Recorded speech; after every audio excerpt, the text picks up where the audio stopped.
Hello, everybody.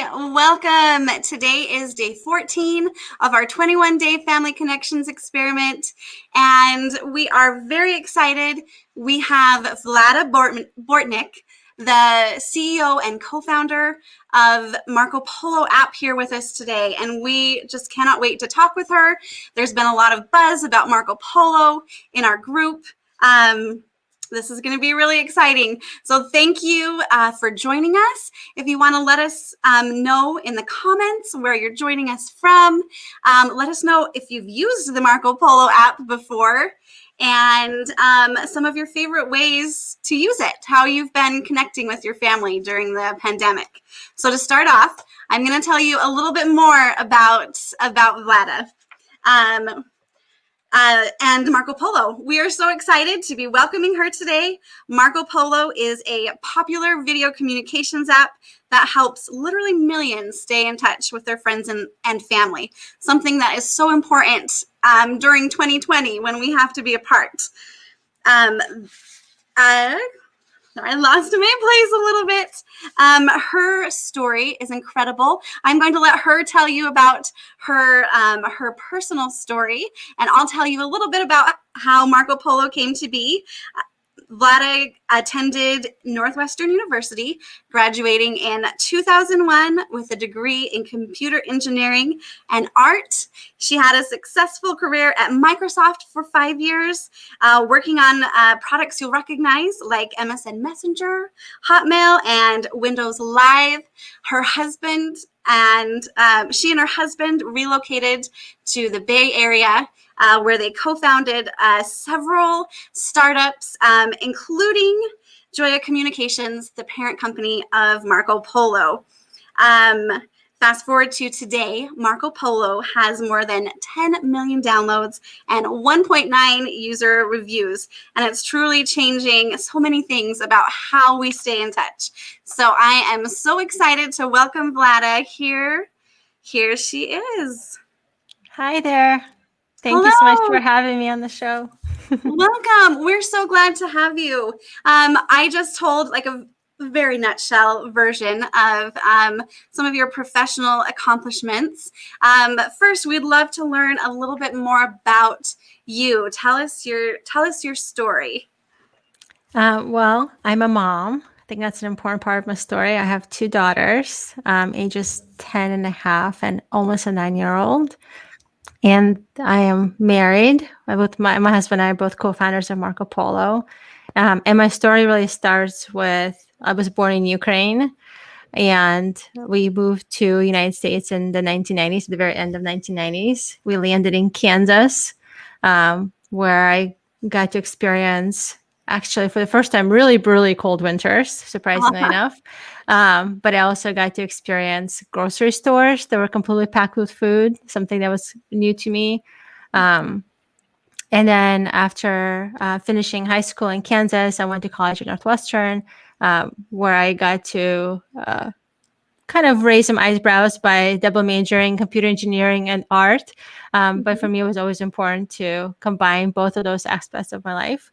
And then, as you know, after Northwestern, I ended up going to Microsoft, where really my passion for seeing how technology can change lives really was sparked from my time at Microsoft, and seeing how I can have an idea, and then from that idea, see how it gets implemented into technology that then used by tens of millions of people and more, was just incredibly inspiring. And that really sparked my interest in doing my own thing and starting something that had a potential to really impact people.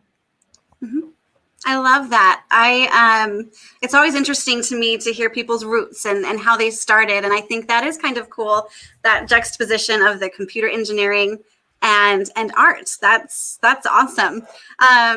Tell us a little bit more about Marco Polo and the inspiration behind Marco Polo. Many of our experiment participants have used it, but for the ones who haven't, go ahead and tell them. Yeah, so Marco Polo is the best way to stay in touch with people you really care about. not the world. So it's for your closest friends and family, people you'd actually want to see when they come to visit you, or people you'd actually want to pick up the phone when they call in the middle of the night. So people you really care about. Yeah. And the inspiration for that started with my kids. So as I mentioned, I have two daughters, and as every parent I know, when I became pregnant, everybody told me, "Oh, your life is going to change." I'm like, "Oh no, it's going to be the same." But pretty quick, I realized it really does change, and the priorities change. And the conversation my husband and I started having was, "Okay, well, what kind of world do we want them to live in? What kind of life we want them to have? What are our dreams and hopes for our kids?" And as I'm sure everybody here relates, we just want them to be happy. I think the main thing for us is being both, he and I are engineers. So we actually thought if we just understand what makes people happy, we could engineer happy kids. So I love that. we dove into happiness research. We read a lot of books and watched a lot of documentaries and TED Talks to understand what makes people happy. And the thing that kept coming up over and over was how important it is to have a really authentic connection with somebody, like a meaningful relationship. And that was something that was really important to us. My husband and I are both, I consider us like family people. Family really matters to us. Yeah. And so, especially as we were growing our family, we knew that was going to be an important part of our kids' lives. And what we saw was that as much as we cared about our family, it was really hard to stay in touch despite all the technology that's available.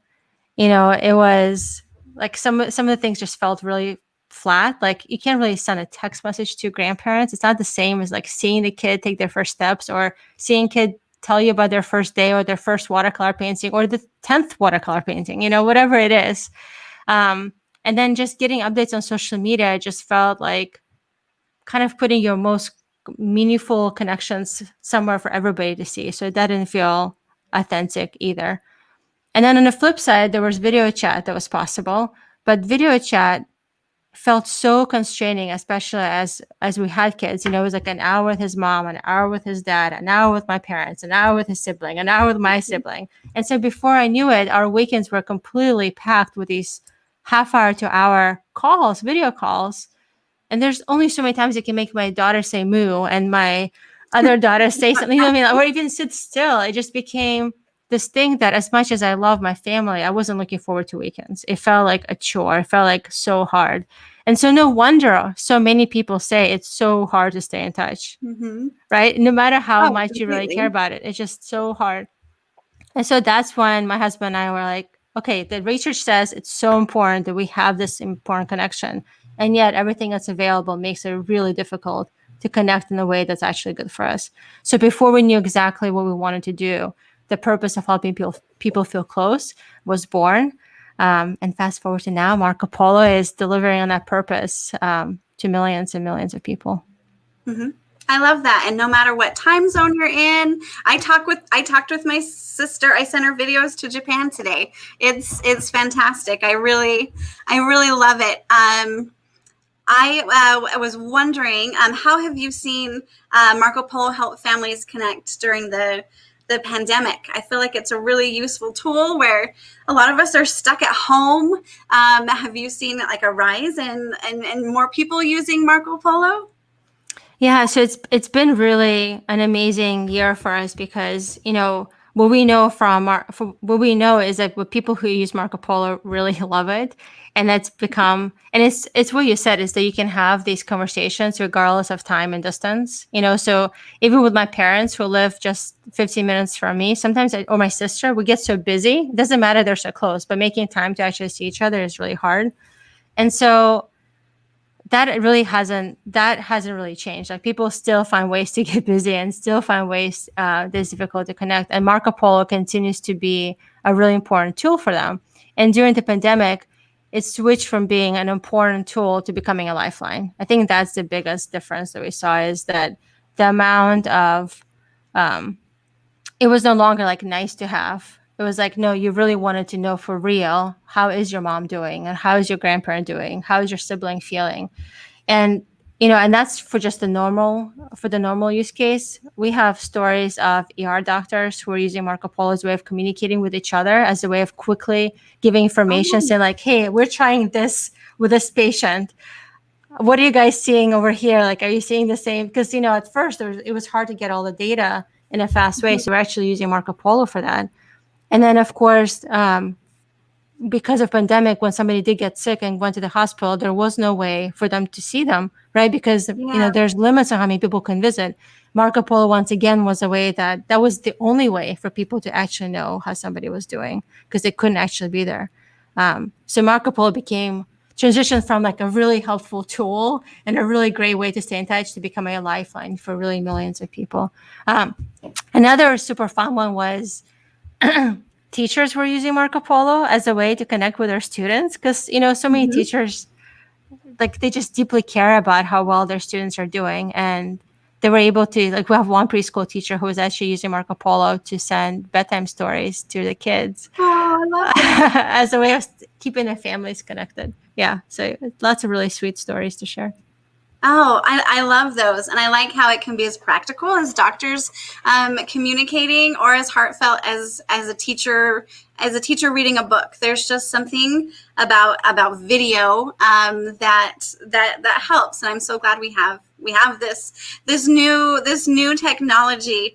Um, And one and of the do you mind? There's one other thing that I wanted to add, because I oh, think the sure. part that people can sometimes miss is that, I think it's the part that makes Marco Polo like really feel magical, is you can have it in a group. Uh-huh. It's one thing that maybe if the stars align, you can somehow find a time to connect on video call with one other parent. But if you have siblings, or if you have a group of girlfriends from high school that you're friends with and they all have kids, there's almost no way for you to get the group together. But It's with true. Marco Polo, right? Like, I mean, come on, let's be honest. They're just impossible. Mhm. Between the different time zones and bedtimes and work schedules, it's just so hard. So, at least in my case, I felt like I was really losing my girlfriends from college, because in high school, because it was just too hard to make time for it. But with Marco Polo, because of its asynchronous video ability, I can talk when it's convenient for me. And if you're there, great, you can watch. But if not, you can watch later. It makes it possible to be together again with your closest friends, even when you're actually not there together. Yeah, and I've totally done that with all of my best friends during the pandemic, as we're figuring out how to do homeschooling and all of this. I love that use for that use for it. Like, as we look to the future, like 2020, 2021, and beyond. I love how you've looked at the psychology of happiness. What do you see for the future with communication and with Marco Polo? Will Marco Polo continue to add new features and evolve? What are your thoughts on that? It's a great question, and I think I'd like to answer it from two different perspectives. Um, though there's a perspective what Marco Polo is doing, and what Marco Polo is dedicated. Like, our mission is to help people feel close. It's not to create a video chat app. It's really to help people feel close. So we will for sure continue to invest in making Marco Polo the best way for you to truly feel close to people you care about, in a way that doesn't feel like a chore, in a way that feels joyful and connecting. So that's in terms of the features and the product. And I think the part that I really want to highlight is a bigger narrative that is evolving and is really important. And for those of you who haven't seen Social Dilemma, I highly recommend that movie, because what they're highlighting in the movie is what we've known all along, quite frankly. And that is that the business model of the business really drives the behavior of the business and what kind of things the business will invest in. So for us, we're not an ad-based business. For us, the way our business is, if we create a product that you value, then we ask that you pay, like, you upgrade to a paid version. There's always a free version, because we're a purpose-driven company. So there's always a free version for people to use Marco Polo. And we do ask that if you would like to take advantage of some of the extra functionality, please do pay, so that is how our business becomes sustainable. Right. And that is not the case for the ad-based businesses. And as you've probably seen in Social Dilemma, With ad-based businesses, there's a lot of things that have to happen for them to be able to make money, and that is to create opportunities for you to stay on the site or an app longer than you need to. This is where you often see, oh, you saw this video, here's recommended next video. Or in case of feeds, there's a lot of algorithms in place to make sure you see the right thing that will get you to stay longer for just another minute. So you see another thing and another thing. And that's why so many of us feel like it's like a black hole. Once you get on, you don't leave. And there's also this notion of comparisons. There's likes, there's counts of likes. So you might feel, I know this is especially an issue for teenagers, that they count how many likes they got. And if they didn't get a certain number of likes, they can feel really sad and depressed over it. And then there's, of course, the ads themselves that, gets you down the rabbit hole. So the thing that I love about that movie is this has been known for a really long time, but it's finally coming to a place where the public is becoming aware of it. And what I'm seeing is that the public is waking up to what's been happening, and they're standing up to saying, like, no, we don't want to be, we don't want to be sold. Right. We don't want to be communicating in ways that are bad for us. We don't want to be communicating at surface level where your only view of me are my highlight reel of photos from when my kids are all cleaned up and smiling and, fake vacation photos. But it's actually no, I want to communicate with you in a way that you get to see my kids yelling in the background, and you see my house is a mess, and you see what I look like in the morning. And we want to do it in a way that is really authentic without exposing a lot of these addictive behaviors that so much of the social media is creating. So I see the larger narrative is really around the hunger from public to communicate in ways that's really meaningful and authentic, and in ways that's really good for you, not in the ways that we have been communicating for the last decade. Yeah. I absolutely love that. You get the connection and the tool without all that extra stuff that's not as good for us. It's so true. We have a couple comments I'm going to pop up really quick. Great. Olivia says, I love using Marco Polo for video journaling. It's easier for me to Marco Polo my journal entries than find the time to write them. So have you heard of that before? People using it just to record things and save things? I've heard people do this, especially for when they travel, when they've been doing traveling. We actually have this woman who decided there's a story about her. Her name is Kara. She took a year off to travel while keeping her job. And during the year, she was journaling, she was keeping track of her travels. And it was a way for her to stay in touch with her family. Oh, cool. So they got to see actually what different cities and different countries that she was in. So that's the kind of journaling I've seen. It sounds like maybe Olivia is doing it just to herself, which is definitely an interesting use case. When my family goes cool places, I totally tell them, send me a Marco Polo because I want to see it too. It's so fun. You can live vicariously through them. Yes, right. I want to see these beautiful places. We've asked a lot of great questions, but I'm wondering if there's anything else you would like to add before we wrap up that we haven't covered. I love that Marco Polo can bring people together and help us connect where it's so easy to be divided right now. So is there anything else you'd like to add? I think the thing that I'd like to add is I love what you guys are doing. I love the experiment. I was looking at the prompts, and there's such great ways to inspire conversation. And I think there's a great opportunity to use Marco Polo to have those conversations, because it is so easy. We have so many cases of grandparents and parents, and then kids taking the parents' phone and using it. So there's a lot of multi-generational use cases using Marco Polo. It's easy enough that a 90-year-old and a 5-year-old can use it, with parent supervision, of course. But yeah, I would really encourage people to continue the experiment, use those prompts, and use Marco Polo to engage in really meaningful conversations. Okay, that's wonderful. And can you let people know if they'd like to hear more from you, where can they find you on social media? I think we're gonna have Olivia put up your website, the Marco Polo website, so people can know where to find you there. And what's your Instagram? Do you share your social media? I do. Vlada Bortnik. You can just find me on Instagram. I am not as active on social media, I would say. Most of the stuff that I share that it's really important would be coming from the blog. So stay tuned for more things there. But Vlada Bortnik, both on Instagram, and Vlada B, I think, on Twitter. All right, great. Well, thank you so much for joining us here today. We love Marco Polo. We love your mission. We resonated completely with the connection. Thank you so much for joining us. Thank you so much for having me, and thank you for what you do. All right.